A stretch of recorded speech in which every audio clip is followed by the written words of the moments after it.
Vous écoutez Europe 1, il est 9h30. Le journal des médias avec Guillaume Janton. Bonjour Guillaume. Bonjour, à la une ce matin, la série Sam n'aura pas de saison 2 sur TF1. Marianne James répond au secrétaire d'État André Valigny suite à ses critiques contre la chanson d'Amir pour l'Eurovision et Plus belle la vie renouvelée pour 3 saisons sur France 3.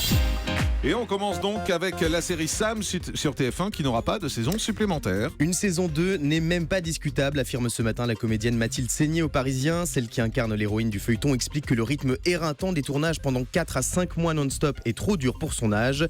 Les 2 premiers épisodes de Sam diffusés lundi dernier sur TF1 ont réalisé de belles audiences avec 7 millions de téléspectateurs en moyenne. Et puis une autre série qui ne reviendra pas sur TF1, c'est Falco. Oui, la série policière de la Une n'aura pas de 5e saison. C'est Clément Manuel, l'un des acteurs de Falco, qui l'a annoncé sur son compte Twitter. Diffusée sur TF1 jusqu'à la fin du mois dernier, la dernière saison du feuilleton a réuni en moyenne 4,6 millions de téléspectateurs. Une saison marquée par l'absence de l'interprète principal Sagamore Stevenin. Le comédien avait annoncé en juin dernier qu'il claquait la porte de la série suite à des désaccords artistiques avec la production. La nouvelle version de Falco avec un nouveau héros n'a visiblement pas convaincu TF1 qui ne renouvellera donc pas la série. Voilà, il y a des arrêts mais il y a également des séries renouvelées. C'est le cas de Plus belle la vie qui est renouvelée pour 3 saisons sur France 3. Alors que la série à succès de France 3 a dépassé le seuil des 3000 épisodes le mois dernier, son producteur exécutif Olivier Rollens a annoncé dans le 12-13 de la chaîne que Plus belle la vie a été re-signé pour 3 saisons jusqu'en 2019. Il faut dire que les aventures du quartier imaginaire du Mistral passionnent les téléspectateurs. Vendredi dernier, ils étaient encore plus de 3 600 000 à suivre le feuilleton. Marianne James répond au secrétaire d'État André Valigny suite à ses critiques contre la chanson d'Amir à l'Eurovision. La semaine dernière, le secrétaire d'État à la francophonie André Valigny s'était insurgé contre J'ai cherché, le titre d'Amir qu'on entend partout en ce moment, dont une partie des paroles est en anglais, un choix qu'il juge, je cite, consternant et inacceptable. Invité du tube de Canal+ ce week-end, Marianne James, qui co-présentera la finale de l'Eurovision samedi soir à Stockholm, a réagi à ces déclarations. Écoutez. Je le comprends. Et j'aimerais aussi qu'ils fassent un pas vers nous et qu'ils comprennent que les couplets sont en français et le refrain est en anglais, que du coup il est universel en partant dans cet anglais et que ça va faire une grande chance pour que les gens téléphonent et votent pour Amir. Et puisque en France on est très déçus de nos très mauvais scores depuis des années et que même on est un peu cynique avec ce concours, je trouve qu'on retrouverait, ça serait plaisant qu'on arrive au podium. Même si le prix à payer est de chanter un refrain en anglais. Effectivement, les 20h de TF1 et de France 2 au coude à coude ce week-end. Vendredi soir, seulement 7000 téléspectateurs séparaient le journal de Laurent Delahousse de celui d'Anne-Claire Coudray, les 2 éditions réunissant chacune 4 180 000 Français. Une égalité parfaite entre les 2 chaînes, ce qui n'est quasiment jamais arrivé ces dernières années. Samedi soir, TF1 a repris un peu d'avance avec 400 000 téléspectateurs de plus que France 2 à la même heure. En revanche, pour les éditions du 13h, TF1 a largement dominé France 2 ce week-end.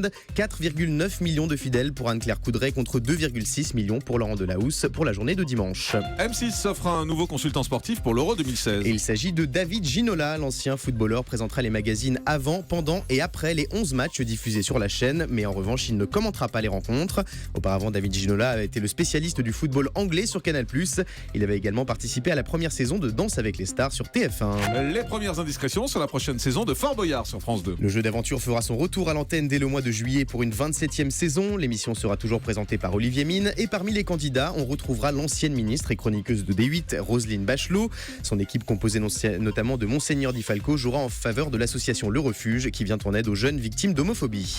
Et puis Daphné Burki lance un défi à l'équipe du Grand Direct. Vendredi, dans la nouvelle édition, l'animatrice a évoqué le Running Man Challenge, un nouveau défi viral venu tout droit des États-Unis qui consiste à se déhancher d'une manière très particulière sur un tube des années 90. Alors qu'elle a relevé ce défi haut la main avec toute son équipe, elle a tenu à vous adresser un message. Jean-Marc, écoutez. Qui va récupérer le challenge? La nouvelle édition? Bien évidemment, on accepte. La rédaction me retrouve. Tout le monde se met en place. On est bien. Et tout le monde le fait d'ailleurs. Alors comme on l'a fait, c'est joli, je lance le challenge. Il y a Jean-Marc Morandini et l'équipe du Grand Direct des médias. C'est ça. Voilà, bon, on relève le défi, on le fera à midi. Vous êtes prête, Julie? C'est quoi? Faut aller danser sur cette chanson. Faut se filmer, voilà, sur ça. Donc il y a une façon très particulière, on vous expliquera à midi. Toute l'équipe du Grand Direct va le faire, on va le mettre sur les réseaux sociaux pour répondre. Et nous, on va nominer quelqu'un d'autre, forcément, puisque c'est une chaîne, donc il faut nominer d'autres personnes. Ah tiens, pas mal, bonne idée. Catherine et Liliane. Eh ben, on va nominer Catherine et Yann et sans doute l'équipe de Touche pas à mon poste. On va nominer les deux. Oh, bah, d'accord. Comme ça, ce sera assez drôle. Allez, on termine avec le chiffre du jour. 12, comme la 12e saison d'Esprit criminel commandée par la chaîne américaine CBS, selon le site américain Variety. La chaîne avait pourtant hésité à renouveler la série en raison de son coût de production très élevé et de l'absence annoncée de Shemar Moore, l'un des héros du feuilleton. Une bonne nouvelle pour les fans, mais aussi pour TF1, diffuseur de la série en France, avec des scores très satisfaisants en prime time. Merci beaucoup, Guillaume.